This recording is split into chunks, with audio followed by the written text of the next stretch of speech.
à vous qui êtes chez vous et heureuse de vous retrouver en cette belle matinée dont pour certains c'est une journée d'examen. Eh bien, on leur souhaite un bon courage et une belle réussite. Eh bien, j'espère qu'on va vous accompagner dans la joie et la gaieté dans ce premier bonjour d'Algérie de la rentrée d'Oran. Eh bien, il sera question en cette matinée de parler d'enseignement avec le représentant le président de l'association des parents d'élèves, eh bien, qui est parmi nous, justement. Alors, on parlera aussi de droit et la retraite des Algériens qui sont à l'étranger et des Algériens qui ont une retraite et qui sont là, et on va connaître un petit peu ces lois. Et bien sûr, la médecine, la cataracte. Il y a des personnes qui souffrent de cataracte. Eh bien, on verra la cataracte. Qu'est-ce que c'est que la cataracte? Quelle est la symptomatologie de la cataracte? Quel est le traitement de la cataracte, la chirurgie et l'après-chirurgie avec Dr Mazouz qui sera ici avec nous, qui partagera le plateau avec nous. Il sera aussi question de parler du CRASC, le Centre de recherche et d'anthropologie socioculturelle. Eh bien, on verra, on va un petit peu sillonner les couloirs du CRASC avec la sous-directrice justement du CRASC, Madame Soria Mouloudji. Et bien sûr, sans plus, on va dire, on ne va pas exagérer, puisque Zach et son coup de cœur, eh bien, vous allez découvrir un très joli coup de cœur, je vous promets. Et bien sûr, on finira avec le sport, avec le directeur de la commission d'organisation et on parlera du triathlon aujourd'hui avec Nabil Chiali. Mais sans plus tarder, comme on vous l'a habitué, une très belle chanson de flashback de Anwar.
Eh bien, voilà,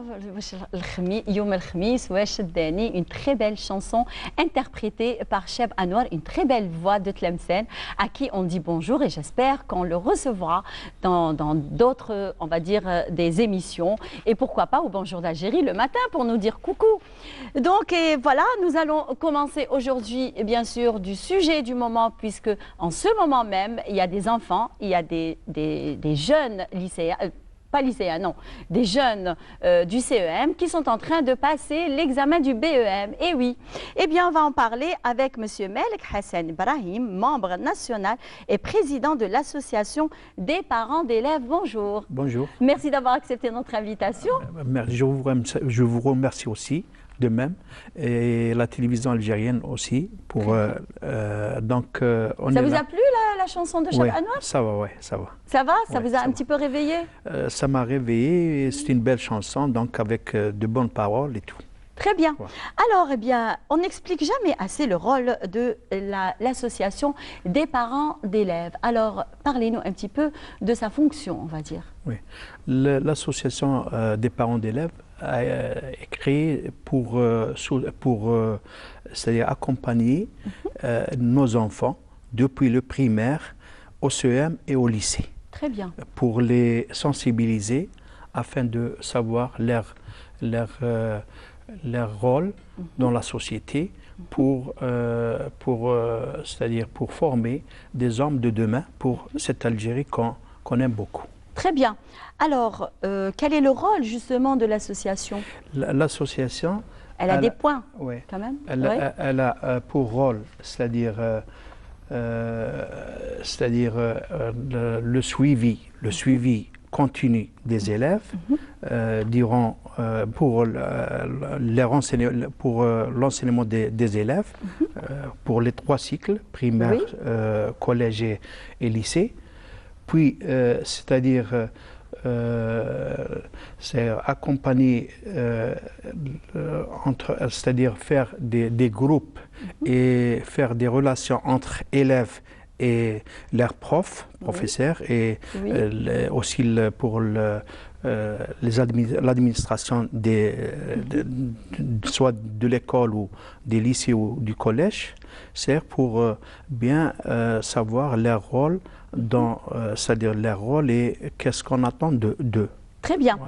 Alors, on va parler aujourd'hui justement des examens qui ont démarré aujourd'hui après quand même quelques mois de pandémie. Alors, il y a eu même des mesures barrières qui ont été mises en place. Alors, parlez-nous un petit peu du rôle de l'association des parents d'élèves justement dans l'instauration de ces mesures barrières. Pour ces barrières, on a été sollicité par le directeur de l'éducation. Ils ont tenu une réunion le dimanche 6 septembre au niveau du lycée Allal Sidi Mohamed avec les observateurs et le corps qui va suivre ces examens. C'est en tenant compte de la pandémie du corona. Donc on a vu les salles, ils étaient bien organisés, c'est-à-dire ils ont laissé de l'espace entre élèves et tout, malgré que le nombre d'élèves qui vont passer le BM cette fois-ci, il est réduit. Malgré cela, ils ont prévu, c'est-à-dire comme si c'était tout le monde, il va passer le BM. Et pourquoi le nombre a été réduit? Parce que la plupart des élèves, ils ont eu leur moyenne, et donc ils vont passer, c'est-à-dire peut-être il y a plus de 50%, ils ne vont pas passer l'examen. Ils ont eu leur année. Oui, leur année, et ils ont leur laissé le choix. Si quelqu'un veut passer le BM pour avoir un diplôme en plus ou une moyenne, c'est-à-dire pour se positionner comment ça a été l'année. Donc ils ont ouvert les portes pour ces gens-là. Alors quel est le soutien que peut apporter l'association des parents d'élèves aux élèves et des parents en cette période d'examen?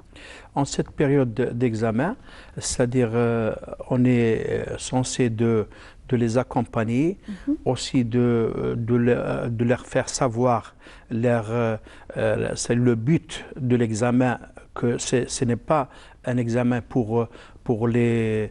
que cet examen est très important. Très important pour les encourager et c'est-à-dire pour poursuivre leurs études afin de réussir dans l'avenir. Alors, vous avez quand même à formuler des recommandations à la direction de l'éducation concernant justement à l'occasion des examens du BEM et du bac. Alors, quelles sont ces recommandations? Les recommandations, ils ont tenu compte, c'est-à-dire le ministre de l'Éducation a envoyé des messages et des indications pour que les examens passent dans les meilleures c'est-à-dire les meilleures solutions. Donc, c'est-à-dire tout était prévu. On a accompagné le directeur de l'éducation et les observateurs dans cette tâche-là. Très bien. Ouais. Donc, alors, quel est le nombre d'élèves dans chaque classe d'examen? Le nombre d'élèves est 20. Ça a été avec un espace selon les normes, selon la pandémie du Covid.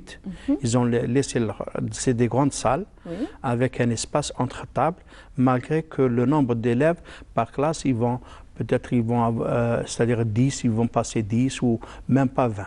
En tous les cas, mais ils ont pris le... Alors, quel est le suivi justement de l'association des parents d'élèves lors de ces examens? Est-ce que vous allez vous déplacer dans les centres d'examen afin de voir un petit peu, de contrôler ce qui se passe réellement? Notre rôle, c'est-à-dire limiter et illimiter à la rentrée des portes des centres d'examen. On ne peut pas rentrer à l'intérieur. Vous ne pouvez pas accéder. Oui. On peut rester devant les portes et sensibiliser les élèves. Il y a des gens qui, selon ils apportent avec eux de l'eau, des bonbons, même au niveau de la direction de l'éducation, ils ont prévu ça. Au niveau des cantines scolaires, ils vont distribuer de l'eau et tout pour c'est-à-dire pour les soutenir. Et ils ont fait même certaines communes au niveau de la wilaya d'Oran, ils ont prévu ça pour soutenir les élèves. Les élèves, surtout qui sont petits. Oui. Ils sont petits. Non, c'est-à-dire pour le même petit, ils ont 14 ans, 15 ans, 16 ans, ça dépend selon le... Oui, mais il faut dire aussi que c'est un petit peu difficile pour eux, c'est un petit peu... parce que ça fait quand même plus de 5-6 mois qu'ils sont à l'arrêt, donc c'est un petit peu difficile de reprendre un petit peu la route vers les bancs de l'école et des CEM, et en plus de ça, quand ils commencent par des examens. Donc, est-ce que vous avez prévu, vous, en tant qu'association des parents d'élèves, un soutien psychologique pour ces enfants-là? Le soutien psychologique a été tout le temps avec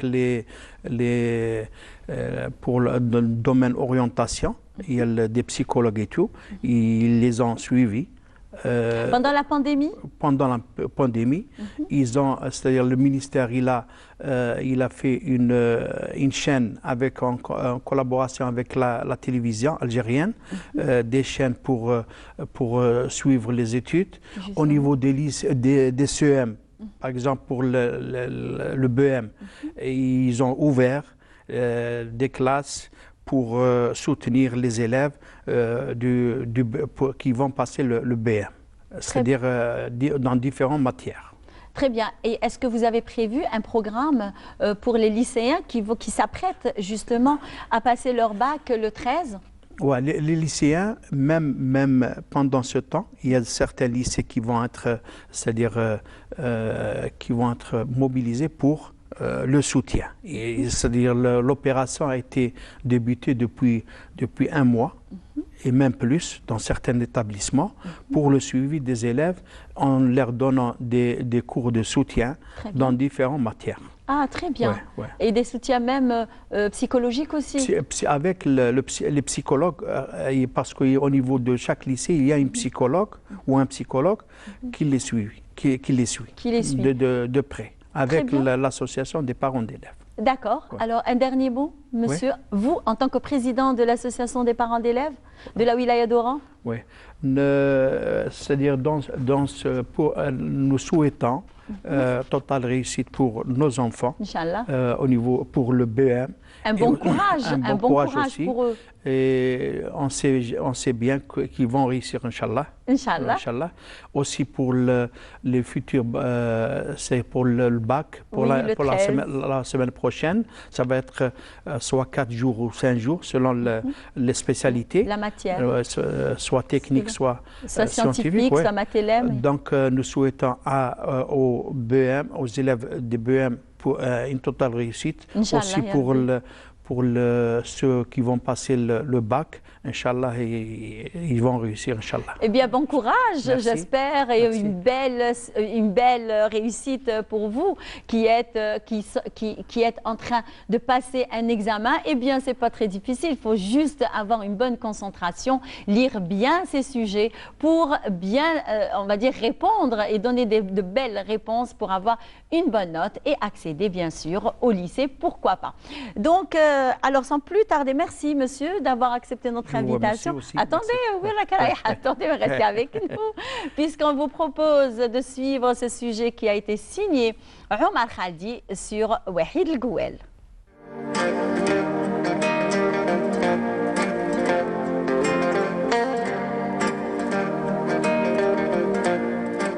السلام عليكم ورحمة الله تعالى وبركاته. دويدي فتحي، الاسم الفني وحيد الجوال، anciennement couturier de père en fils dans la ville d'Oran. Directeur en décor artistique dans les cinémas. J'ai signé beaucoup de grands films, à l'exemple Un bis nommé Désir de Rachid Ben Allal, Zabanal de Saïd Ould Khalifa, L'Algérie pour toujours de Jean-Marc Mignot et Zakaria Ramadan comme chef décorateur. La route d'Istanbul مع رشيد بوشارب grand réalisateur. الأخ علي عيساوي من الإذاعة الجزائرية سيت كوم الفندق. La liste est longue, on ne peut pas tout citer. Au créateur de la troupe Al Madrasa, c'est une troupe âgée de 7 à 77 ans qui nous réalisons le spectacle, ce qu'on appelle le spectacle vivant. Nous jouons sur scène les accessoires de décor. Nous jouons les accessoires de jeu, de costumes. كل شيء هادو نديروا بهم les chansons. عندنا البطاطا والمرشيات، عندنا نخدموا لا شونسون سوسيال حنا باتريوتيك اللي تحب البلاد، اللي ضد الحرقه كيما ياكلك الحوت. سي ان كور ميتراج دو 7 minutes suivi d'une comédie musicale.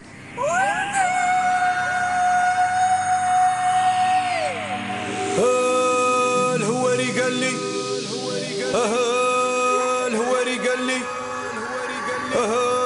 الهواري قال لي الهواري قال لي هذه وصية من عند الوالدين بجاه الأولياء الصالحين، ما بقاتش الهدى غير في البلاد ونديروا التاويل، نحمل اللي في بلادي ولا دل عدياني.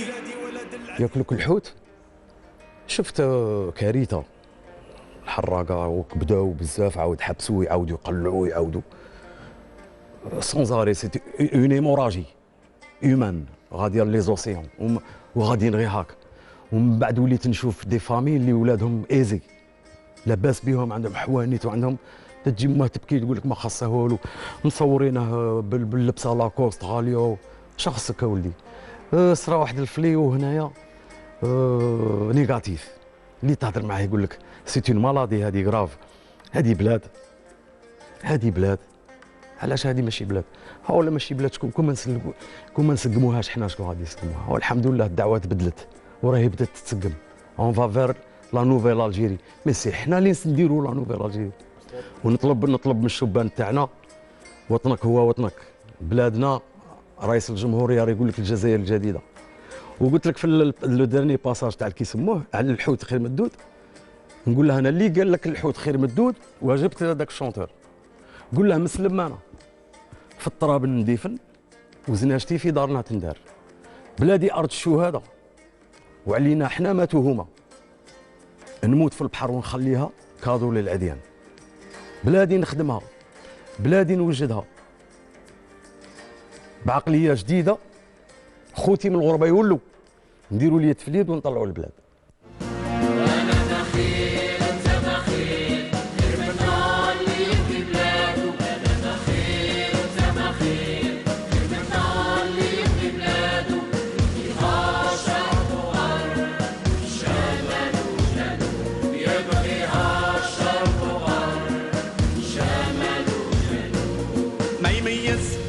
يفرق ما يأدي بالجهاوية جزاير أم الجميع 9 أشهر جابت لنا جميع ما قبيلي ما عربي ما شاوي ما صحراوي واحدة جزائري والبرهان والعنان. الأمير عبد القادر بن محي الدين أسس وقاوم بالجيش وزرع اليقين.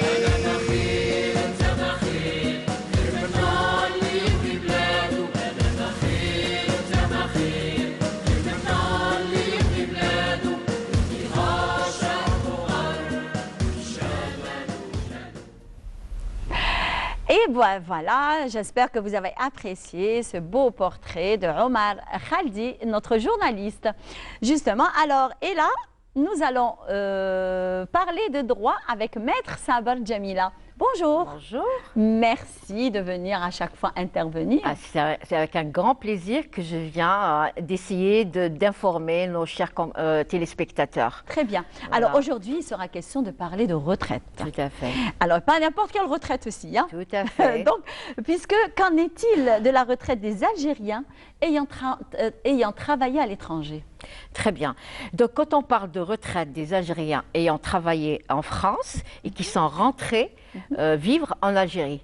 Donc, il y a eu, on est obligé de brosser un petit historique. Oui. Donc, on parle des lois donc, il y a eu la loi c'est une convention bilatérale franco-algérienne de 1980. Du 1er octobre 1980, qui est rentrée en vigueur, c'est-à-dire elle est devenue applicable à partir de 82. Et ce qui a un peu gêné un peu nos retraités, hein. Donc, parce qu'en France, ils les appellent les Chibani. Ah, voilà. Okay. Mais nous, le Chibani dans l'Ouest, c'est un honneur. Tout à fait. Voilà. Mais eux, c'est pas péjoratif, hein, parce qu'ils les appellent comme ça. Donc, en 80, donc les Algériens qui rentraient, ils étaient affiliés plutôt aux différents, parce qu'ils ont plusieurs. Hein, c'est pas comme en Algérie, on a la CNAS, la CASNOS. Oui, eux, ils ont plusieurs. C'est-à-dire, tant qu'ils s'affilient, tant qu'ils ont une retraite plus riche. Voilà. Donc, ils étaient affiliés. Ils avaient un problème ils étaient obligés de rester en France pour encaisser leur retraite 6 mois et 1 jour. De résider en France. Tout à fait. Ah, d'accord. Très bien. Alors, et après, ils ne pouvaient plus retourner en Algérie parce que le billet était cher. Donc, ils délaissaient leur famille, ils délaissaient leurs enfants et tout. Parce que s'ils rentraient, et c'est-à-dire qu'ils ne pouvaient pas résider 6 mois et 1 jour en France, ils ne pouvaient pas encaisser leur retraite. Leur retraite, donc c'était un enfer pour eux. Voilà. Donc, et maintenant Maintenant, depuis 82, les choses ont changé. Donc ça a commencé avec l'accord, la convention bilatérale franco-algérienne. Ça a commencé à changer un petit peu. Donc, mais ils souffraient encore parce que les Algériens, quand ils venaient s'installer et vivre, c'est-à-dire après leur retraite, vivre en Algérie, ils avaient un problème pour retourner en France pour se soigner. Et une fois qu'ils partaient en France, même pour un court séjour, ils n'avaient pas droit à la couverture sanitaire. Donc ça posait un gros problème. Et maintenant, ils ont le droit de la couverture sanitaire. J'arrive. Voilà. Donc, je suis pressée de savoir. Voilà. Donc il y a eu un long combat et grâce à une députée femme française, donc ça a touché tous les Maghrébins, pas seulement les Algériens. Donc elle a touché, c'était un long combat, elle a touché les responsables. Donc il y a eu ils ont pu avoir une nouvelle convention bilatérale franco-algérienne qui a été signée le 1er juillet 2019. D'accord. Donc, je vais l'expliquer. Est-ce que ça rentre dans la loi des finances 2019? Oui, ça touche ça automatiquement, parce qu'il y a une convention aussi avec la CNAS et tout ça. Donc, c'est-à-dire qu'il y a un travail mutuel entre les services de sécurité sociale français et algériens. D'accord. Voilà. Donc, alors, cette convention bilatérale de 2019, elle permet à nos compatriotes, des immigrés qui ont travaillé en France. Oui. Donc, il y a 2 catégories. Donc, les pensionnés, ce qu'on appelle les pensionnés, ayant une pension rémunérant de 10 ans à 15 ans de travail d'affiliation en France. D'accord. Ils ont un statut.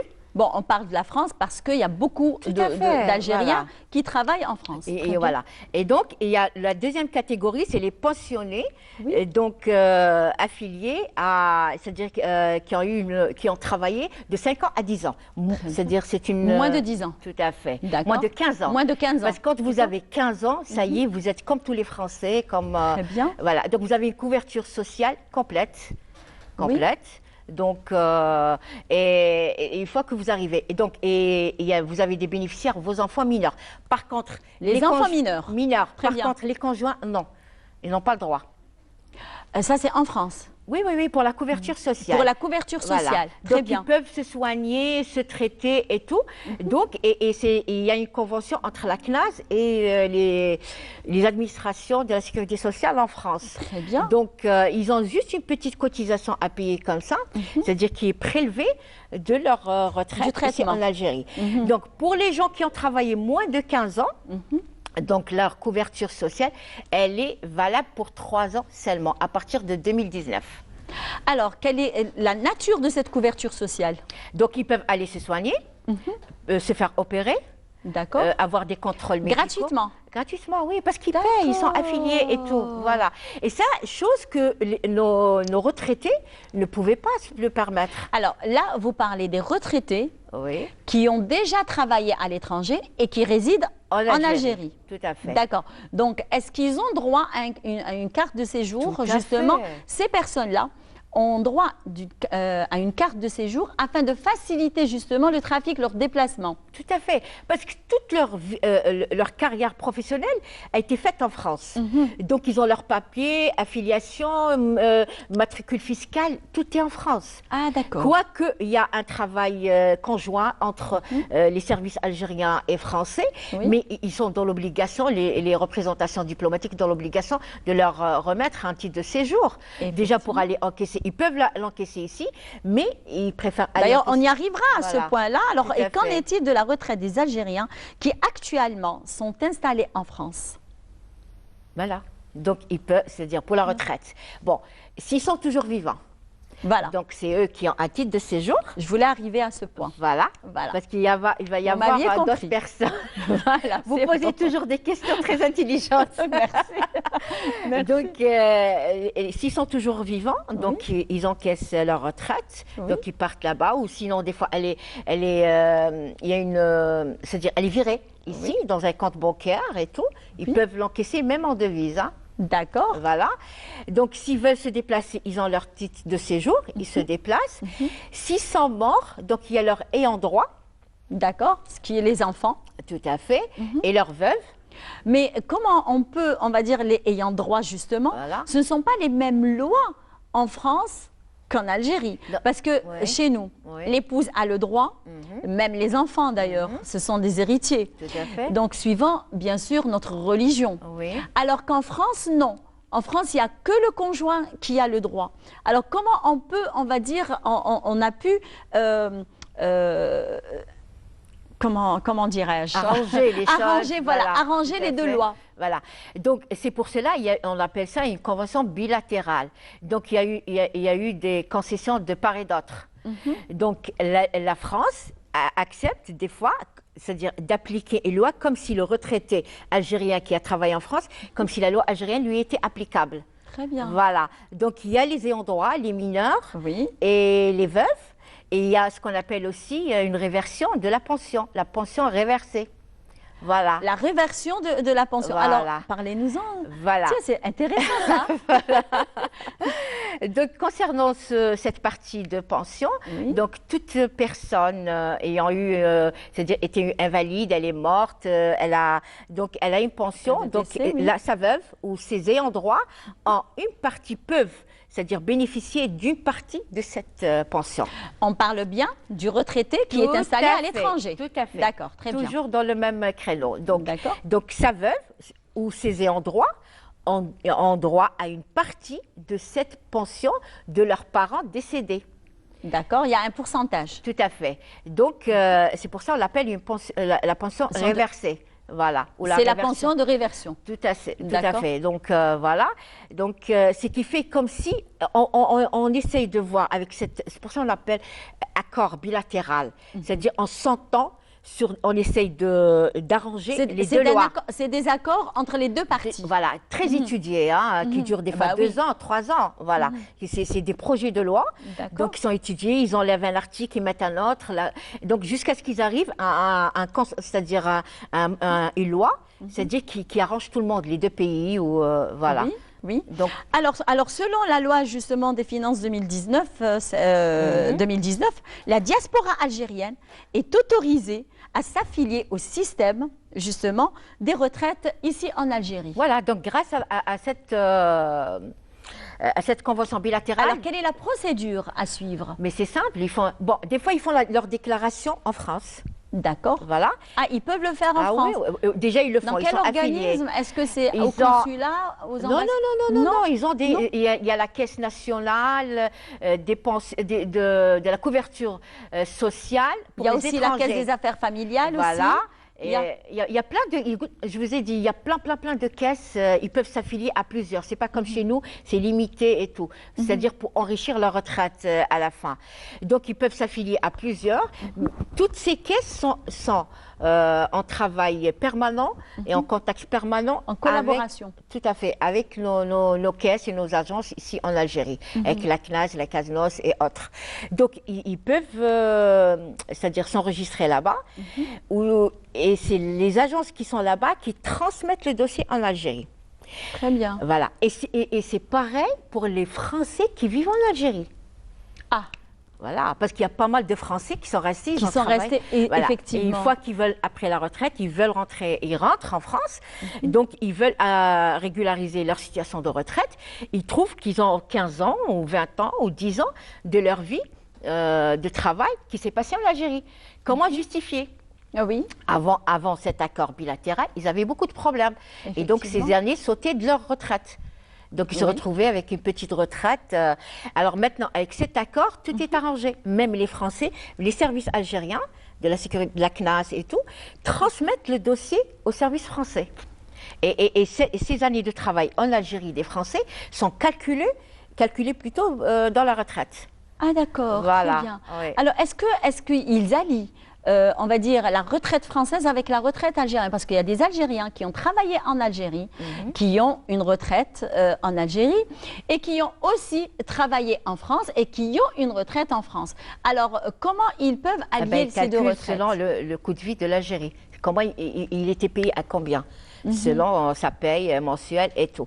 Il y a autre chose que je voudrais citer, parce que le 1er juillet, les services consulaires et les ambassades de France ont exigé, parce que suite à une, je dirais pas plainte, mais de 42 députés français, D'accord. ils ont dit que les retraites des étrangers, en particulier des Algériens, ils les ont énumérées à 360 000 retraités algériens qui ont travaillé en France, qui se retrouvent, qui avaient une dépense énorme. Alors que c'est leur droit. Ils ont dit il y a certaines fraudes, certains Algériens qui sont rentrés en Algérie sont morts. Et on continue à les payer. Donc, ils ont exigé le 1er juillet 2020 un certificat de vie. Attendez. D'accord. D'accord. Donc, donc c'est la famille qui n'a pas déclaré que cette personne, on va dire le retraité, est décédé. Non, Parce la que là, famille, normalement. la déclaration de mort, elle est automatique. Donc, Ah ben non, parce que si le décédé ouais. est décédé en Algérie. D'accord. Donc les autorités françaises, ils ne sont pas censés Tout à savoir fait. qu'il est mort. Donc c'est au Voilà. service de Donc, la classe de faire ce travail, cette enquête. Ah, d'accord. Voilà. Et pourquoi il y a cet accord? Donc ils comptent sur eux.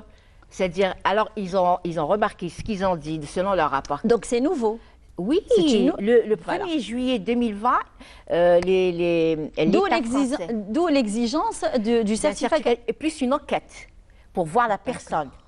C'est-à-dire, ils ont dit, on D'accord. peut leur délivrer un certificat de vie. Regardez la méfiance où est partie. Hein. Et ils ont dit, on peut leur délivrer un certificat de vie, ou nous délivrer un certificat de vie, alors que la personne est morte. Et la fraude continue. Donc, ils ont exigé la présence du concerné avec son certificat de vie. Ah ben voilà. Voilà. Donc, les accords bilatéraux existent bien. Ouais. Donc, pour ça les arrange beaucoup de retraités, monde. justement, Ouais. justement, pour les retraités, et surtout qu'ils ont facilité un petit peu quand même le trafic pour ces énormément. personnes qui sont retraitées et qui sont quand même, qui dépassent carrément les 65 ans. Hein, Tout à fait. voilà, donc ce sont des personnes qui sont fatiguées avec l'âge, avec le travail, etc. Donc, au moins, une facilitation du déplacement. fait. Donc, merci, à maître. vous. On se donne rendez-vous la semaine prochaine. Inch'Allah. Très bien. Alors, la cataracte, eh bien, je vous propose ce sujet puisqu'on va parler avec notre spécialiste, l'ophtalmologue, Dr Mazouz Amina. On se retrouve juste après.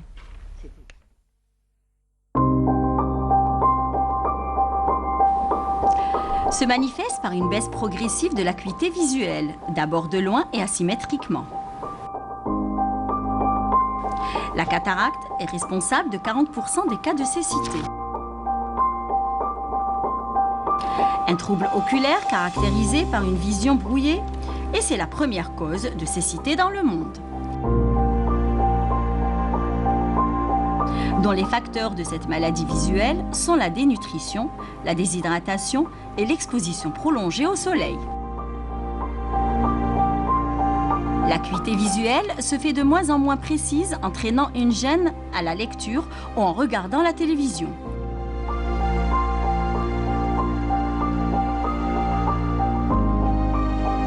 Si vous êtes atteint de cataracte, vous avez souvent l'impression d'avoir un voile blanc sur les yeux ou de regarder derrière une chute d'eau.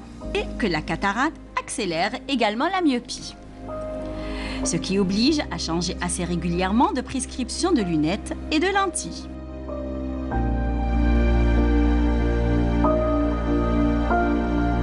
Il est important et impératif d'aller consulter un ophtalmologue si la cataracte est diagnostiquée à un stade précoce. Cette dernière peut s'améliorer à l'aide de mesures simples comme le port de lunettes plus fortes. Mais dans le cas où la cataracte est à un stade plus avancé, où la gêne est incommodante, le seul traitement possible est l'intervention chirurgicale.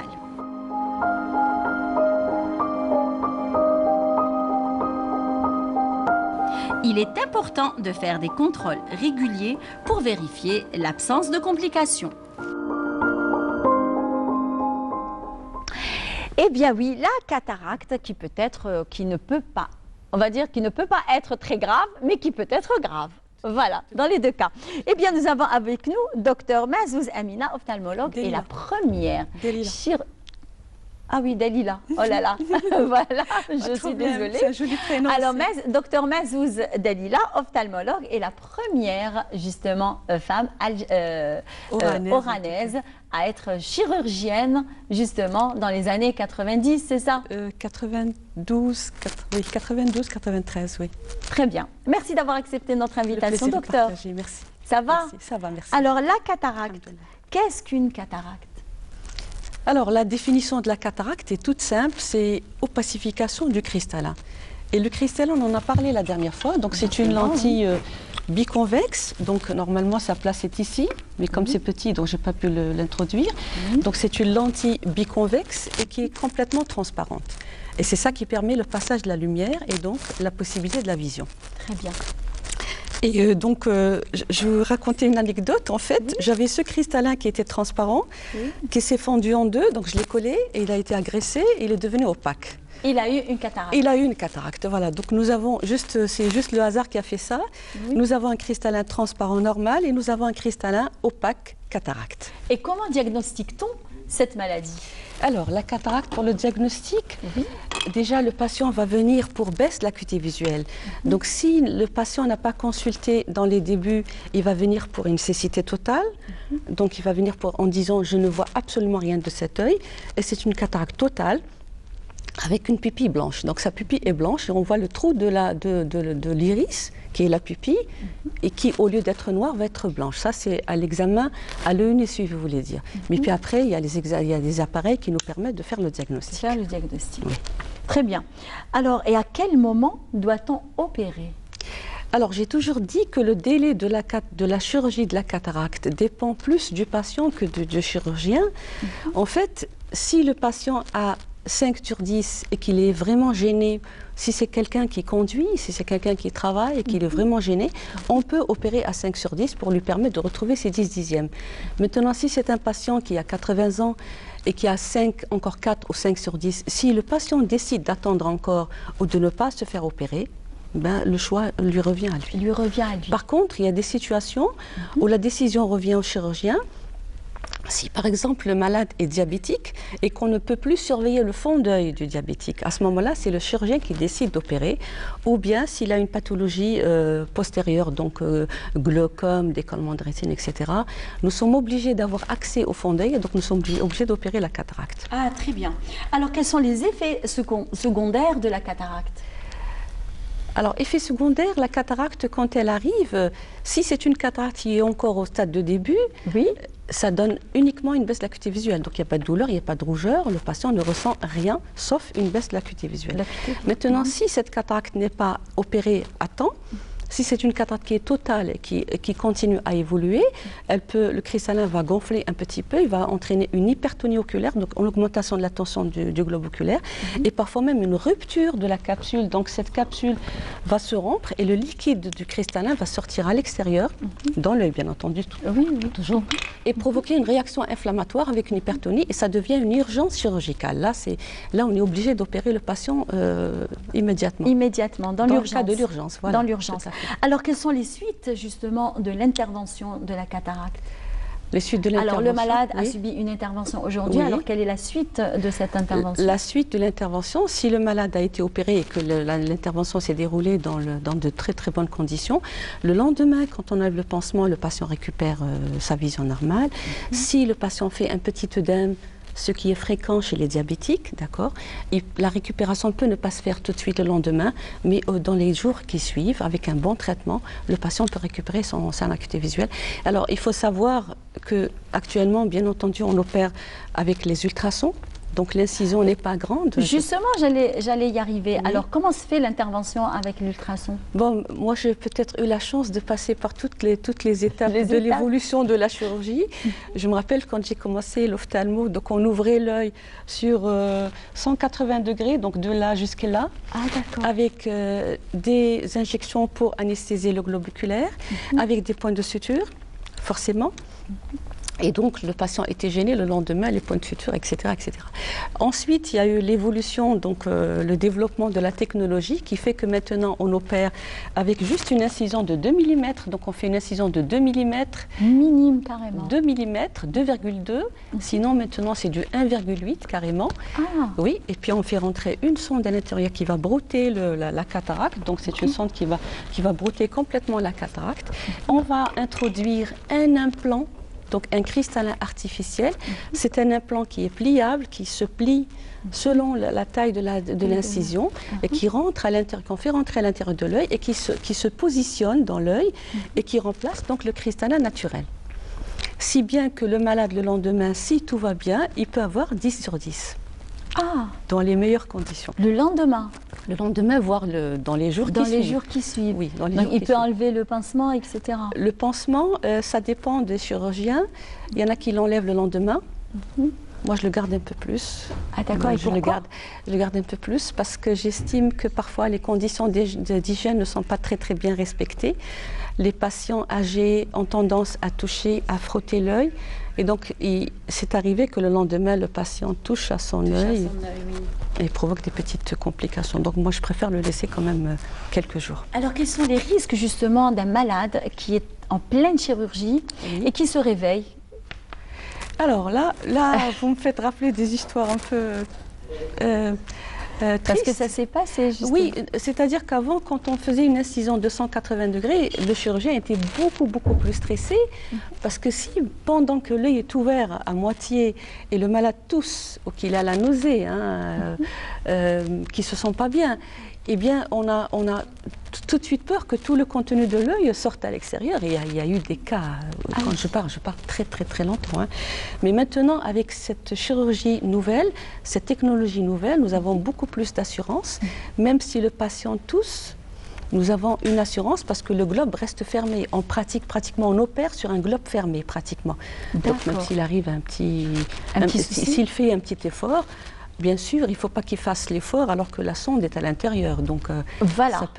ça peut faire des dégâts, mais en général, ça n'arrive pas. Des dégâts jusqu'à la cécité visuelle? Non, en opératoire, on n'a jamais vu ça. On n'a jamais vu ça. Non, Ah, d'accord. Non. Le patient bouge, donc on lui demande de rester tranquille et le médecin anesthésiste, réanimateur est toujours à côté de nous pour essayer de pallier à cette situation. Eh bien, en dehors de cette chirurgie, d'ailleurs, de la cataracte, il y a certains patients ils sont obligés, c'est un passage oblige pour eux. Oui. Alors, est-ce qu'on peut soigner la cataracte, on va dire, naturellement? Non. Le traitement de la cataracte est strictement chirurgical jusqu'à l'heure actuelle. Il y a eu des petites recherches qui ont dit oui, on va peut-être trouver un collyre qui va permettre de dissoudre la cataracte, mais rien n'est encore. Non. Rien n'est encore. Non, pas du tout. Très bien. Alors, qu'est-ce qu'une cataracte secondaire? Alors, j'allais en parler justement. J'allais en parler parce que très souvent, le patient vous revient. Il est post-opératoire, il est très bien, il a 10/10e au bout de 2 ans. Parce que parfois, ils sont tellement contents qu'ils ne reviennent pas après, ils reviennent au bout de 2 ans. Ah, d'accord. Ils vous disent, donc, il n'y a pas de suivi? Non, mais nous, on leur demande. Non, pas de la part du praticien. On leur demande de venir faire des contrôles. C'est un œil opéré, donc ça reste un œil fragile qu'il faut contrôler de temps en temps, contrôler la rétine surtout, contrôler la tension oculaire, vérifier la correction optique, parce qu'on leur permet d'avoir une acuité visuelle normale de loin, donc 10/10e, mais leur acuité visuelle de près, comme la mienne déjà, donc c'est une correction additive qu'on doit faire pour la vision de près, pour la lecture. On est obligé de leur donner des lunettes. Donc on leur demande de repasser, mais en général, ils ne repassent pas. Donc ils repassent quand il a un problème. Et donc, il va venir vous dire, oui, c'est vrai que je voyais très bien, mais je ne vois plus très bien comme avant.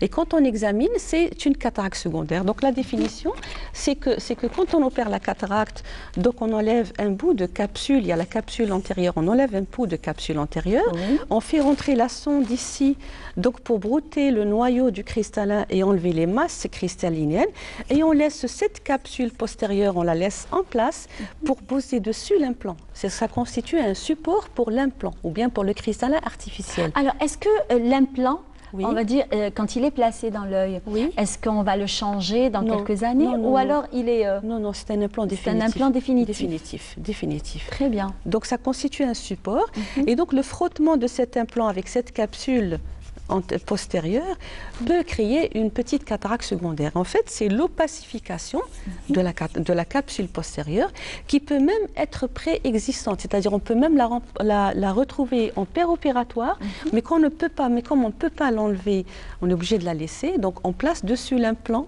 pour se constituer un support et qu'on va traiter secondairement. Alors le traitement de la cataracte secondaire, c'est avec du laser, c'est un laser spécial. On crée en fait un petit trou au niveau de la capsule postérieure et le patient récupère intégralement sa vision. Il n'y a pas des effets secondaires? Non, du tout. Parce que d'après ce que les gens disent, que le laser, c'est pas bon pour les yeux. Alors, les patients confondent les lasers. Nous avons plusieurs lasers. En ophtalmologie, nous avons plusieurs lasers. D'ailleurs, même la chirurgie, il vous dit, oui, j'ai été opéré avec le laser. En fait, la chirurgie, c'est avec les ultrasons. C'est une sonde à ultrasons. Mais il y a une technique de chirurgie de cataracte qui s'appelle le phacolaser, et ça se fait le laser. Ce n'est pas développé en ce moment, donc j'en parle pas. En ce moment, c'est avec les ultrasons. Et le laser qu'on fait pour la cataracte secondaire, ça s'appelle un laser YAG.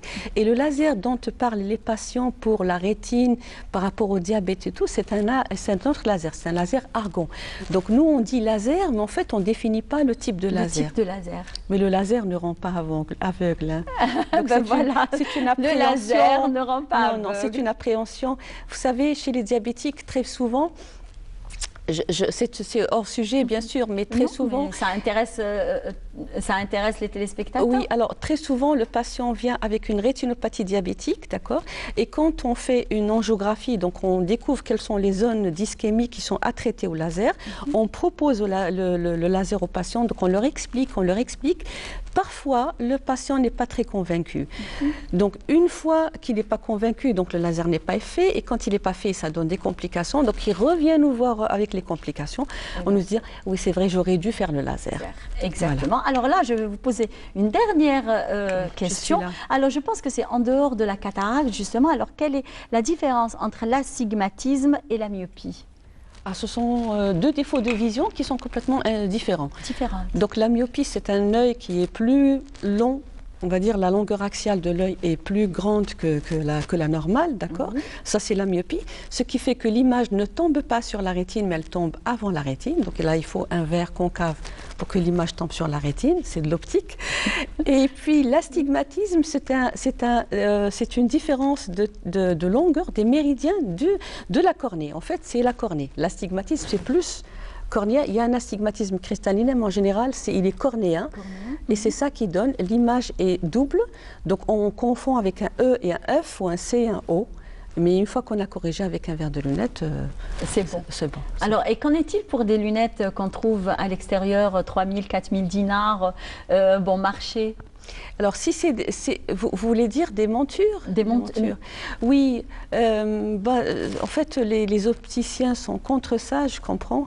Mais il y a des gens qui ont une petite bourse.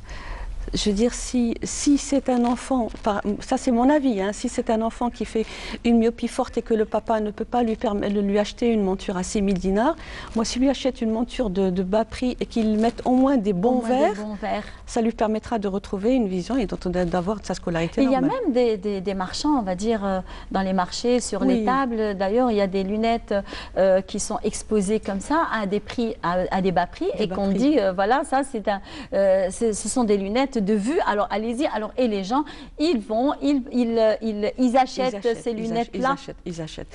Ça c'est pour la vision de près. En fait, ce sont des patients qui des gens qui quand ils mettent ces lunettes, ils voient bien de près, il arrive à lire, ben il est déjà content. Et donc il n'a pas envie d'aller voir un ophtalmo, un opticien pour payer plus cher. Mais il est déjà satisfait. Très bien, merci beaucoup. Merci. Très bien. Je peux rajouter juste un petit mot si c'est possible, mais brièvement. Je voulais juste souligner par rapport à la cataracte congénitale, donc on n'en a pas parlé, c'est vrai qu'il y a beaucoup de formes de cataracte ou de causes. Dans la cataracte congénitale, je voudrais juste passer un message aux parents qui ont des enfants ou des bébés qui ont une pupille blanche, donc une pupille blanche, et qu'il va falloir consulter immédiatement parce que ça devient une urgence.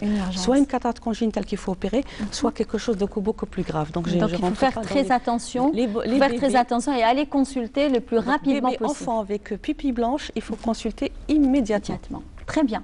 Merci beaucoup. Je vous en prie, le plaisir. Eh bien, est-ce que vous connaissez le CRASC, le centre de recherche? Oui. Est-ce que vous connaissez à l'intérieur? Non. Eh bien, je vous invite à faire un petit tour au CRASC, au centre de recherche de socioculturel.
Centre de recherche d'anthropologie socio-culturelle. D'ailleurs, la télévision vient juste de signer une convention avec le CRASC. Eh bien, pour parler justement des activités du CRASC, du programme 2020-2021, eh bien, nous avons avec nous Madame Mouloudji Soreya, directrice adjointe au CRASC, docteur en traductologie, maître de recherche, membre du comité INSENIET, présidente de la commission du suivi des projets à impact socio-économique, vice-présidente du comité des publications et rédacteur en chef du courrier du CRASC. Bonjour. Bonjour à vous, merci pour l'invitation. Vous portez beaucoup de casquettes. Oui, il faut dire que le travail est un plaisir pour moi.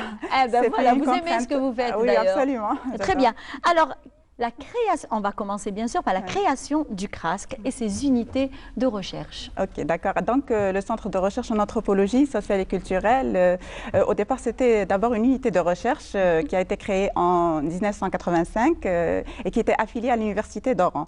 Et donc, cette unité est passée au statut de centre de recherche en 92 et puis elle accéda au statut d'établissement public à caractère scientifique et technique en 2002. Voilà, donc nous avons, comme toute institution de recherche qui se respecte, des objectifs et des missions. Et en premier lieu, donc, nous sommes versés vers la recherche fondamentale et la recherche appliquée, ou ce qu'on appelle par la recherche action. Donc, qui répond un peu aux besoins du développement local et du développement national. Effectivement, parce qu'on a eu quand même affaire avec vous, d'ailleurs, où on a reçu beaucoup de chercheurs dans différents domaines, Absolument. dans différentes études, Absolument. qui ont défilé ici au Bonjour d'Algérie. Oui, et puis aussi, nous réalisons des études et des expertises au profit d'institutions nationales et d'organismes internationaux. Et puis, nous avons comme objectif aussi la formation par la recherche, donc qui est disposée au profit des chercheurs, du personnel de soutien, mais aussi des doctorants universitaires. Et ce sont des formations de combien de temps? Alors, tout dépend. C'est des formations, ça peut être des cycles de formation méthodologique, ça peut être des formations même à l'étranger, tout type de formation. Tout dépend des spécialités des chercheurs et du Vous avez même aussi. des conventions. Pardon, vous avez même des conventions avec des chercheurs de l'étranger. Oui, oui, absolument, et surtout qui collaborent avec nous dans le cadre de l'école doctorale en anthropologie.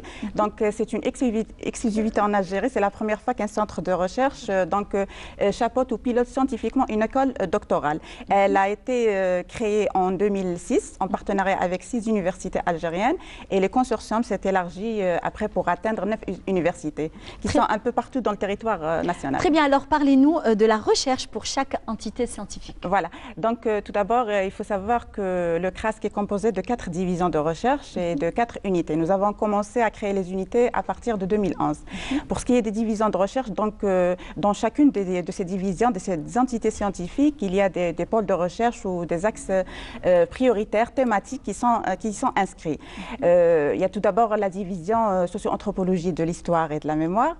Donc c'est une division qui travaille un petit peu, qui est amenée à faire des recherches sur les conditions de production du savoir historique et de la mémoire et les modalités de leur diffusion, ainsi que les représentations du passé de la société algérienne dans un contexte géopolitique et civilisationnel. Donc elle travaille sur tout ce qui est citoyenneté, religieux, histoire contemporaine, histoire sociale, etc. Et la deuxième division, c'est la division ville et territoire, donc qui s'intéresse aux questions relatives à l'environnement, aux risques naturels, à la gestion aussi de la sphère urbaine, que ce soit au niveau des villes ou dans le monde rural. Et la troisième division, c'est une division qui est portée sur l'analyse des processus de socialisation des systèmes de formation, des systèmes éducatifs. Donc c'est la division socio-anthropologie de l'éducation et de la formation. Pour ce qui est de la dernière division, donc, c'est une division, c'est la division imaginaire et processus sociaux. Oui. Donc, c'est une division qui travaille un peu sur les structures anthropologiques telles que les mythes et aussi les formes d'expression populaires, le chant, la poésie, les contes et d'autres formes plus savante. D'ailleurs, on a reçu justement sur ce sujet Haj Meliani. Absolument, qui est actuellement chercheur détaché au CRASC, qui travaille sur le patrimoine culturel, matériel et immatériel. Même Amal Mohand. Amal Mohand, il est à la division Histoire et Mémoire. Il y a M. Delay aussi qui est sur la division Imaginaire processus sociaux. D'ailleurs, on vient de produire le dictionnaire des poètes du Melhoun au Maghreb. Voilà, c'est une exclusivité maghrébine. Donc, eh bien, on va certainement le recevoir ici sur ce même plateau pour parler de ce chef-d'œuvre d'ailleurs. Et le Melhoun, quand même, c'est l'identité algérienne. Algérienne et maghrébine aussi. Et maghrébine, effectivement. Alors, quels sont les types de projets et d'études menés par le centre ? Alors, les projets, je tiens aussi à préciser qu'entre 2011 et 2013, nous avons conduit au niveau du CRASC 4 programmes nationaux de recherche. Donc, il s'agit d'une panoplie de 221 projets nationaux. Voilà, donc 197 projets environ ont été validés et même valorisés par la suite. Les types de projets, alors nous avons principalement 3 types de projets. Il y a ce qu'on appelle par le projet établissement. Donc, c'est un projet qui répond à un canevas qui détermine les conditions sine qua non de réalisation d'un projet. Donc, le profil des chercheurs, la problématique, la méthodologie de recherche et les livrables, c'est-à-dire les résultats attendus de ce projet-là. Il comporte entre 3 et 5 membres et à une période de 3 années. Bien sûr, c'est des projets qui sont soumis à l'évaluation systématique par le conseil scientifique. On est très rigoureux sur l'évaluation. Voilà, c'est ce qu'il y a sur la qualité d'ailleurs. Et puis le deuxième type de projet, c'est les projets impact socio-économique. Donc, c'est des projets qui ont été initiés en 2018 par la Direction générale de la recherche et du développement technologique et qui doivent comporter à la base un partenaire socio-économique pour lequel profite la recherche. Troisième type de projet, c'est les projets de coopération, les coopérations nationales et internationales. C'est des projets mixtes un petit peu avec des équipes des deux parties. Donc, le dernier, par exemple, vient d'être couronné par une édition-publication, un projet algéro-tunisien sur le lexique dans l'espace maghrébin. Donc, c'est les mots au Maghreb, qui est coordonné par professeur Hassan Remoun du côté du CRASC algérien et Ahmed Khoja du côté tunisien. Ah, très bien. Ouais. Alors, quel est le programme justement des activités réalisées en 2020 et celui de 2021? D'accord. Alors, pour 2020, il faut savoir que déjà, on avait un programme prédéfini à la fin de l'année 2019 pour l'année 2020 qui était très chargé et qui comportait des colloques, de grands événements. Bien sûr, il y a les événements qui sont reliés au projet de recherche, donc l'activité scientifique du projet, telles que les tables rondes, les journées d'études, etc. Et puis, ils n'ont pas été affectés par la pandémie? Justement, on avait prévu 3 grands colloques. Un colloque sur les élites au Maghreb, un colloque sur les graffitis en Afrique du Nord, avec Karim Waras. Voilà, c'est le coordonnateur du colloque. Oui. Et puis, on avait aussi prévu un colloque sur l'enseignement de l'histoire dans les institutions du Maghreb, avec l'IRMC de Tunis. Malheureusement, on a été amené, vu la conjoncture sanitaire, de modifier un petit peu notre programme. Donc, on a versé vers le numérique. Et on a réalisé le premier colloque international sur pandémie et société. Sur la question, donc qui a réuni quand même un nombre important de chercheurs arabes et même européens, des chercheurs du CRASC et d'autres chercheurs algériens. C'était l'occasion de débattre un petit peu, d'ouvrir une réflexion autour de la question. Donc c'était par visioconférence? C'était ça, oui, c'était ça. C'était sur le site du CRASC et sur les pages Facebook, etc. Il a été diffusé, il a eu un très grand succès et il a été suivi. Voilà, donc les actes de ce colloque sont en cours d'édition. On les prépare pour les éditer. Deuxième action qu'on a entrepris, c'était le lancement d'enquêtes de terrain à travers les plateformes numériques. C'est très intéressant. Oui, absolument. Parce qu'on a pris connaissance justement sur cette plateforme. Oui, parce que vous savez, le problème du coronavirus, c'est-à-dire du Covid-19, c'est une question qui n'a pas encore atteint sa maturité sur le plan scientifique. C'est-à-dire on ne peut pas en parler actuellement. Il faut déjà commencer par des enquêtes qui peuvent nous fournir des données empiriques empirique sur lequel on peut se baser pour tirer des conclusions. Donc, il y a eu lancement d'une enquête sur le personnel de la santé à la wilaya d'Oran, sur l'enseignement à distance dans le secteur de l'éducation et de l'enseignement supérieur. Nous avons également une autre enquête sur la famille et voilà, et la montée du phénomène de la violence dans cette période de confinement et bien d'autres études. La troisième action aussi qu'on a entrepris, c'est la participation à l'élaboration d'un rapport national, enfin un rapport qui a été élaboré par la conférence régionale des universités de l'Ouest, présidée par professeur Benziane Abdelbaki, à l'époque qui était président de la conférence et recteur de l'université d'Oran. Et donc nous avons participé avec le volet socio-économique. C'était un rapport sur le vécu des Algériens durant la période du confinement et la stratégie post-Covid. Très bien, voilà. Merci beaucoup. Merci à vous. Merci d'avoir accepté notre invitation et d'avoir quand même nous expliqué le rôle, le programme du CRASC. Eh bien, merci. Et on va venir vers vous, bien sûr, pour avoir des chercheurs, pour débattre différentes, on va dire, différents sujets et différentes thématiques. Merci beaucoup. Merci à vous. Et le bonjour à Monsieur le Mstari. Je vous en prie, ça Très bien. Alors, Sultana, une très belle chanson interprétée par la belle voix de Myriam Ben Allel.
أنا في قلبك سلطانة رد عليا. Bonjour Zach. Bonjour Ivan, ça va? Ça va? Oh là là, super. Une belle chanson, hein? Ah oui. Sultana, je me suis sentie Sultana justement. Alhamdulillah, et moi ton serveur. Effectivement. Oui. Alors aujourd'hui, ton coup de cœur, il est un petit peu spécial. Oui, c'est vrai, c'est vrai. C'est la première fois que j'entame ce sujet, mais j'aimerais bien parce que vu que je suis dans le domaine touristique. D'ailleurs, tu m'as mis l'eau à la bouche. Ah bon? Oui. Je ne savais pas. Avec ton coup de cœur. Ouais. Oui. Donc c'est pour ça, cette fois, je voulais vous ramener un plat traditionnel. Ah ben voilà, le plat traditionnel, et voilà. Donc ce plat d'aujourd'hui, il parle d'un plat traditionnel au niveau de la région de Béchar. Vous connaissez Béchar? D'accord, oui. Béchar, très belle ville. C'est une très belle ville avec d'autres petites communes féeriques comme Territ, comme Abadla, comme Les Abbès. C'est des villes La madeleine, je Typiquement connais touristique. très bien d'ailleurs. Ah bon? Ah oui, et j'ai adoré. Les Territes, t'as une idée? Territ aussi. Bon. Territ aussi, oui. C'est très Territes, beau, c'est une ville fait. vraiment 100% touristique, surtout dans les saisons estivales. Donc on a pas mal de gens qui visitent Territes. Parmi les plats traditionnels de la wilaya de Béchar, on a khobzet al-basla. T'as une idée sur C'est khobzet pas al-basla? mchahma, non? On peut dire al-mchahma. Il y a Voilà, plusieurs parce que appellations. je l'ai goûté à Béchar. Oui, Je il y l'ai a goûté, elle l'appellation était délicieuse. Parce qu'ils mettent quand même des épices propres à eux. Exactement, exactement. Voilà. Il y a des gens qui les aiment mettre des épices piquantes, il y a des gens qui le mangent normalement. Moi, j'ai adoré les deux. Ah ben, c'est Piquantes bien. et non piquantes. Et c'est pour ça, je voulais vous parler sur ce plat parce qu'il m'a vraiment plu à chaque fois, vu que je suis d'origine de Sahara, donc je le mange à Mecca à chaque fois à la Donc maison. on y je va demande. voir la vidéo. Bien sûr, je t'invite pour voir la vidéo. Info aide. La vidéo est prête? Ah d'accord, très bien. Ce sont des images. Ah d'accord, on passe Voilà. par les images, par la On peut préparation. avoir les images, Fouad? Voilà. Voilà, c'est la préparation. Ça, c'est la phase. préparation Oui. avec la pâte. Oui, il y a des oignons. On peut mettre aussi du shahma. Shahma, tu connais le shahma? Shahma, non? Shahma, c'est comment dire? C'est shaham. C'est quoi. shaham. C'est de la graisse. Qui m'engoule le nochro et après ça, on Ah l'utilise d'accord, pour... ok. Ouais. Ça y est, On j'ai utilise un compris. raid, oui. Et voilà, après la dernière partie, c'est... Elle doit être le découpage. délicieuse, Hadi, hein, Oui, oui. avec sa couleur rouge. Oui, ça attire là. Ouais. Alors, quelle est l'histoire justement de ce plat L'histoire traditionnel? de ce plat traditionnel, j'ai pas un... On l'a ramené d'où déjà? Exactement, c'est du désert, du Sahara. Parce que l'histoire, jusqu'à le moment où je ne connais pas, j'ai fait des recherches, mais pas mal de gens ils te disent que dans la période d'ici. du froid, ils ont utilisé ça pour... C'est algérien. C'est algérien, typiquement Très algérien, bien. pour garder les revêtements, pour ne pas les laisser à Moi, je pense que vraiment c'est algérien à 100%. Ouais. Parce qu'on trouve justement la même recette Oui. du côté de l'Est. Exactement, vers Sétif aussi. On a aussi Effectivement. vers Sétif, ils disent la khobzet shahma, je pense. Ils disent mshahma, je pense. Même à Ouais. Tamarasset. À Tamarras aussi. Oui. Donc, ça tourne vers les chlouh, vers les terguines, vers tout ce qui est berbère. Tout ce qui est berbère. Oui, Mhm. on trouve ça. Donc, D'accord. c'est à toi de goûter parce que c'est vraiment délicieux. Sinon, à part ça, j'ai une idée, c'est concernant les autres plats qui accompagnent le khobzet shahma. On a le thé. Tu connais le thé? Le thé. Le thé. Le thé. Le thé. Ah, Le le thé. fameux thé du Sahara. D'ailleurs, c'est Exact. l'incontournable. Hein. Oui. D'ailleurs, alors Fouad me dit à l'oreillette que la vidéo est prête. Ah d'accord, très bien. On y va, Donc, on voit y va, la Fouad. préparation. Vas-y. Non, c'est l'introduction du vin. Très bien. اول حاجه درتها ذوبت الشحمه ها كما راكم تشوفوا خاصها تذوب انا ما يبغوهاش تبان لي نبغيها دايبه ونزيد عليها الفيونداشي هكا نقليهم مليح هادو مع بعض ندير لهم لي زيبيس توم ملح راس الحانوت كاع هاد الصوالح نديرهم معاهم نقليهم بعد تالي كي يطيب نزيد عليها البيض في جهه واحده اخرى قطعت البصله كميه لاباس بها نقطعها نديرها في الروبو دو تنطحنها كاين اللي ما عندهاش الروبو يتقطعها نورمال بيده هكذا نديرها الدور والعقده تاعي راني موجداها صايي قليتها وجدتها ها هي كيما راكم تشوفوا البصله راها تطحن نطحنها نصفيها في كسكاس باش الماء تاعها كاع يهود خاطر داك الماء الا قعد مع البصله يقطع لي العجينه تاعي تقطع وما يجيش مخلع شباب الا تصفيها هذه اوبليجي تصفيها هكذا كما كتشوفوا العجينه كنت عجنتها بكري وجدتها تجي هكا قاصحه ومن بعد تبدا تطلق راسها انا نعجنها قاصحه من بعد كي تريح تولي مليحه العقده ها هي واجده العجينه واجده نقطعها هاني قطعتها وجدتها ديبول ها هي العقده ها هي وجدتها درت ليها طوماط شقوطي درت ليها كاع الصوالح زدتهم كي درت البصله وجدت طابله ونخبز والطاجين ها هو واجد ونبداو على بركه الله. اول حاجه نخبز العجينه كي تكون ريحت ها هي مريحه خبزتها وندير كميه لاباس بها من العقده ونبدا نبلع الجناب اللي نبلعهم مليح يتبلعوا نزيرها ونحطها نعاودو وحده اخرى هكذا كيما كتشوفوا ونبلعها مليح مخلع الطبق التقليدي تاع صحاب الشار هو المخلع كاين يقول مخلع كاين يقول خبز شحمه كاين يقول خبز بصله كل واحد واش يقول ها هو الطاجين حمى نبدا في الاولى اللي عمرتها نبدا فيها هي الاولى.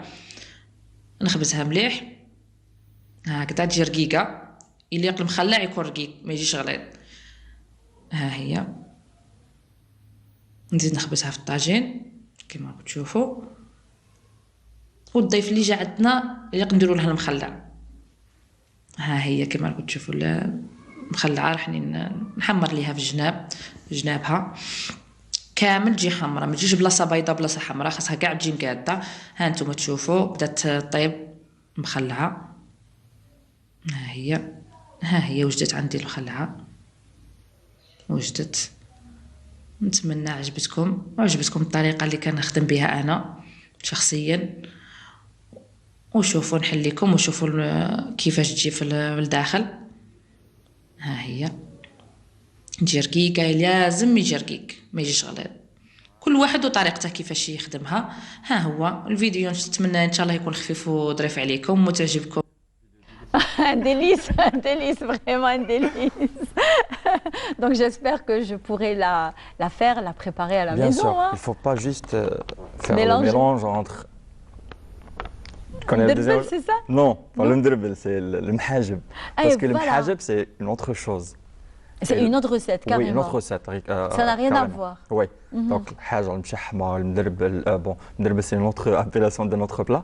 المشحمة خبزة البصلة المخلع, c'est des appellations au niveau de Béchar, Abadla, Territ et tout. Très bien. Et le mhajeb c'est autre chose. Donc ça n'a rien à voir Oui, avec c'est le mhajeb. Et le mdrbel, c'est quoi? Le mdrbel. On en parlera dans Oui, une... juste une introduction concernant le mdrbel. On l'utilise pour recevoir les invités du haris, le marié. Donc on l'utilise dans les mariages. Très bien. La prochaine fois, je te parle sur ça. Très bien. Okay. Merci Zach. Merci avec Eh bien, on plaisir. reste toujours dans l'ambiance du Sahara et de Territ, puisqu'on vous offre cette balade de triathlon à Territ. Et on se retrouve juste après avec notre prochain invité.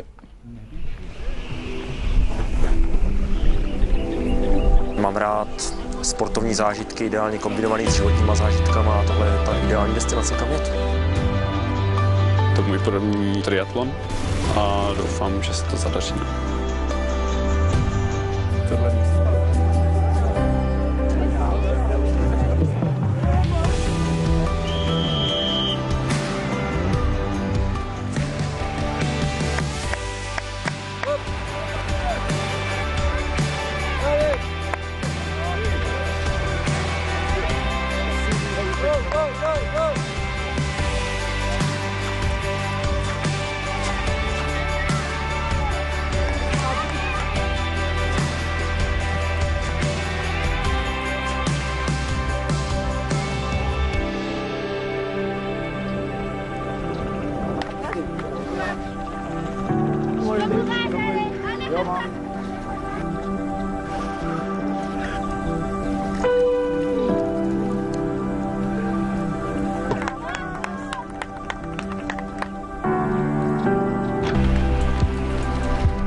مجيء إلى الصحراء للمشاركة في هذا السباق هذا شيء استثنائي.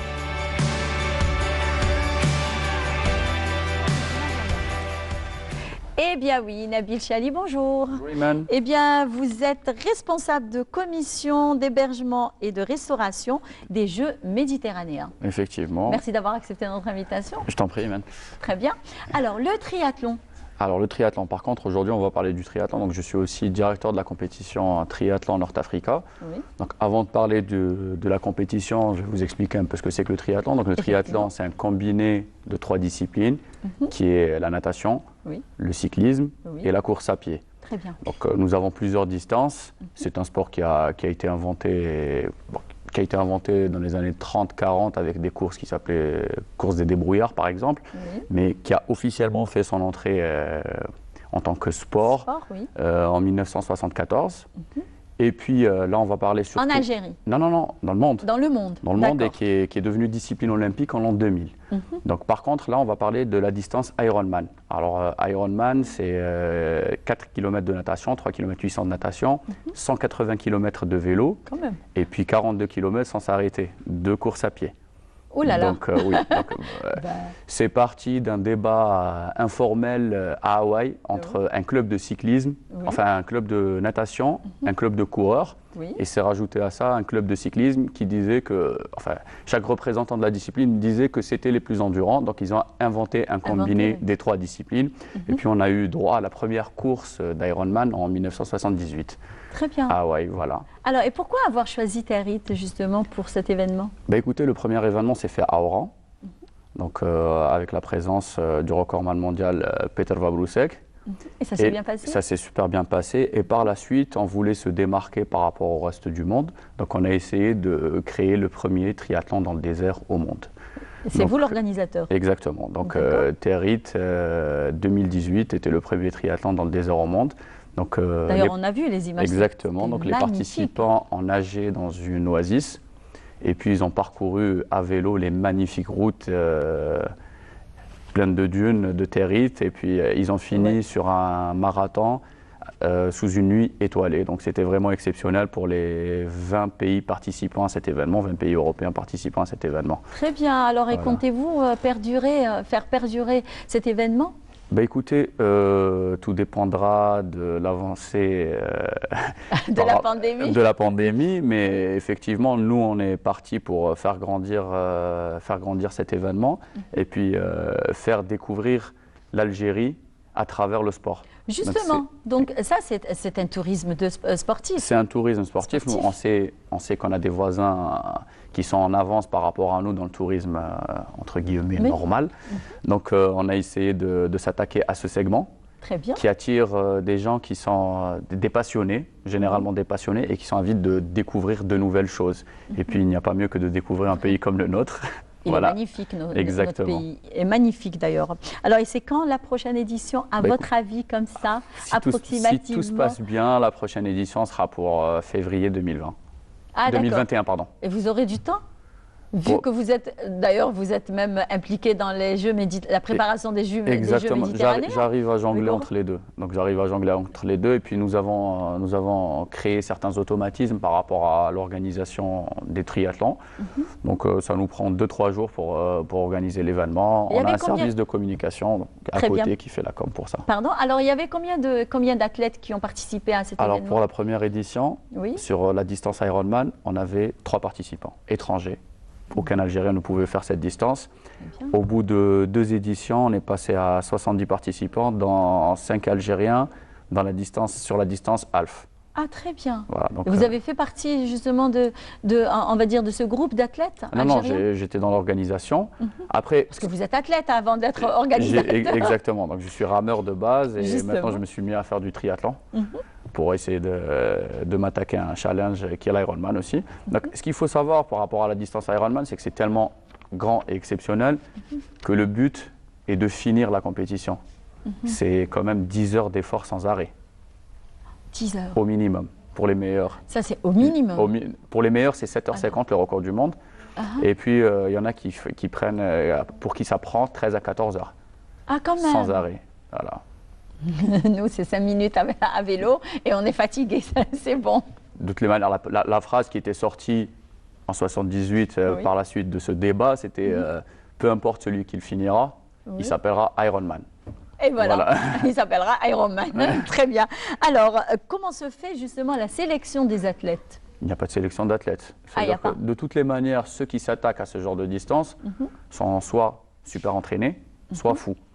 mais dans tous les cas de figure. Dans les deux cas, c'est des fous. Dans les deux cas de figure, c'est des personnes qui en ont dans le mental et qui arrivent à finir la distance. Et bien sûr, du moment que d'ailleurs on se connaît, on revient toujours à l'honneur de l'Beria, puisqu'elle va être au centre des Jeux méditerranéens 2022. Exactement. Alors, où en est-il justement les préparatifs? Où sont-ils? Ce qu'il faut savoir, c'est que le comité d'organisation des Jeux méditerranéens est chargé du volet organisationnel des Jeux. Et non des infrastructures. Effectivement, voilà, parce qu'il faut vraiment mettre l'accent sur ça. Il faut mettre l'accent sur ça et différencier entre ça. Donc le comité d'organisation des Jeux méditerranéens, c'est 12 commissions spécialisées. Je préside celle de l'hébergement et de la restauration, donc on est en charge d'héberger et de restaurer en toute sécurité les 4500 athlètes qu'on va devoir recevoir, plus les 2000 officiels et les 1000 journalistes. 4500, 2000 officiels. On est sur 10 000 personnes en tout. C'est 10 000 personnes qu'on va devoir accueillir, héberger, Ils peuvent être hébergés facilement à Oran? Est-ce qu'il y a assez d'infrastructures hôtelières? Le village méditerranéen, le fleuron des Jeux méditerranéens, le village méditerranéen, c'est 4360 lits en 3 étoiles. Ah, très bien. Donc ça va nous permettre d'héberger tous nos athlètes. Et puis on a un panel d'hôtels qui va nous permettre d'héberger tout ce qui est journalistes, officiels et même touristes. Donc par rapport à l'hébergement, à la restauration, je pense qu'on a de quoi faire face lors de ces Jeux. Lors de ces Jeux, exactement. Très bien. Alors, et quels sont, on va dire, quel est l'état des stades, on va dire? Est-ce que c'est en cours de réalisation, en cours de finalisation, on va dire? Par rapport au village méditerranéen, on a un taux d'avancement de 90%. Par rapport aux infrastructures sportives, il y en a qui sont déjà prêtes. Le stade n'est pas encore fini, il est à 75-80% de taux d'avancement. Enfin, le stade est presque fini, mais c'est plutôt les annexes qui sont à côté. C'est-à-dire que c'est le village, le complexe olympique est constitué d'un stade de foot, ou stade d'athlétisme si on veut, mais aussi d'une piscine. D'une piscine olympique, d'un stade de basket. Très belle piscine d'ailleurs. Exactement, très belle piscine. Et la restauration de la piscine de celle de Gdiyel, non? Non, la restauration de la piscine du centre-ville, du jardin public. Voilà, du jardin public, effectivement. Exactement. Voilà. Mais il y en a une autre, je crois, une autre piscine. À Gdiyel. À Gdiyel ou à Exactement, qui est prête. Qui est prête justement, elle est très belle. Qui est toute neuve aussi. Voilà, qui est toute neuve, exactement. Donc, un dernier mot? Écoutez, en règle générale, j'encourage les jeunes à rêver, à essayer de réaliser leurs rêves, parce que par exemple, en parlant du triathlon, c'est parti d'une idée folle entre copains, entre jeunes copains, voilà. Et on a réussi à faire le premier triathlon dans le désert au monde. Donc, vraiment, j'incite les jeunes à rêver et à essayer de réaliser leurs rêves et à ne pas lâcher. Alors, juste une toute dernière question qui me vient à l'idée comme ça, là. Alors, est-ce qu'il y a beaucoup de jeunes athlètes qui aimeraient bien faire du triathlon? C'est un sport, comme c'est un combiné de 3 disciplines. C'est un sport complet. C'est un sport de reconversion, on va dire, pour certains athlètes. Par exemple, nous qui faisons de l'aviron, il y a beaucoup de rameurs maintenant qui se reconvertissent en triathlètes. C'est un sport complet. Et puis là, on est en train d'essayer de développer la discipline à l'échelle nationale. Il y a une fédération à côté qui bosse aussi. Nous, on travaille de notre côté. On va essayer de construire un beau projet ensemble afin de développer cette discipline à l'échelle nationale. Très bien. Merci beaucoup. Merci à vous. Bonne journée. Ça fait un plaisir. Également. Merci également. Alors, quant à moi, chers amis téléspectateurs, on vous souhaite de passer une bonne journée. Gardez le moral. Bon courage à nos jeunes qui passent leur examen aujourd'hui. Et bon courage à ceux qui passent le bac le dimanche, Inch'Allah. Donc, gardez le sourire, soyez zen. À la semaine au jeudi. Au revoir.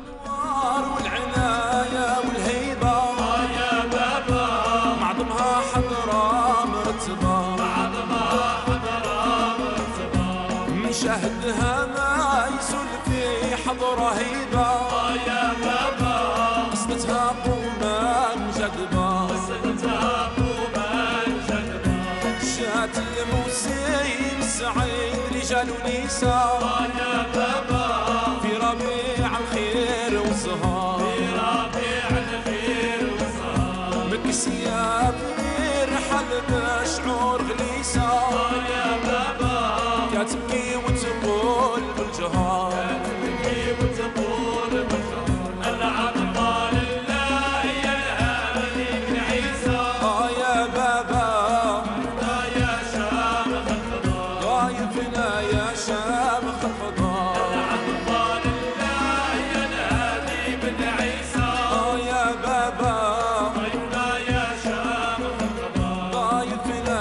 شامخ الفضاء.